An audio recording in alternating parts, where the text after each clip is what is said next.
തിരുവനന്തപുരം വർക്കലയിൽ ക്ഷേത്രോത്സവത്തിനിടെ പടക്കം പൊട്ടി ഓലപ്പുര കത്തിനശിച്ചു. തീയണയ്ക്കാൻ ശ്രമിക്കുന്നതിനിടയിൽ 2 യുവാക്കൾക്ക് പൊള്ളലേറ്റു. ഇടവയിലെ മാന്ത്ര ക്ഷേത്രോത്സവത്തിനിടെ പുലർച്ചെ 1:30-ക്കാണ് തീപിടുത്തമുണ്ടായത്. ഫയർഫോഴ്സ് എത്തി തീയണച്ചു.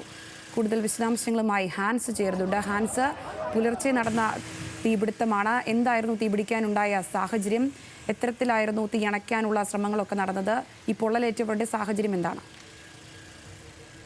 സംഗീത കഴിഞ്ഞ ദിവസങ്ങളിലെല്ലാം ഇടവയിലുള്ള മാന്ത്ര ക്ഷേത്രത്തിൽ ഉത്സവം നടക്കുകയാണ്. ഇതിന്റെ ഭാഗമായി തന്നെ പടക്കം പൊട്ടിച്ചിരുന്നു. ചൈനീസ് പടക്കങ്ങളാണ് പൊട്ടിച്ചിരുന്നത്. ഈ ചൈനീസ് പടക്കം പൊട്ടിക്കുന്നതിനിടയിലായിരുന്നു ഇത്തരത്തിൽ ഓലപ്പുഴയിലേക്ക് തീ വീഴുകയും പിന്നീട് ഓലപ്പുഴ കത്തിനശിക്കുന്ന ഒരു സ്ഥിതിയും ഉണ്ടായത്. പൂജ ആവശ്യങ്ങൾക്ക് വേണ്ടിയായിരുന്നു ഓലപ്പുര നിർമ്മിച്ചത്. എന്തായാലും വെളുപ്പിന് 1:30-ക്ക് ഈ തീപിടുത്തം ഉണ്ടാവുന്നു. 100 കണക്കിന് ആളുകൾ ആ ക്ഷേത്രത്തിന് സമീപം ഉണ്ടായിരുന്നു. ഭാഗ്യത്തിന് ആർക്കും കാര്യമായ പരിക്കുകളില്ല എന്നാണ് നമുക്കിപ്പോൾ ലഭിക്കുന്ന വിവരം. വെളുപ്പിന് 1:30-ക്കായിരുന്നു സംഭവം ഉണ്ടായത്.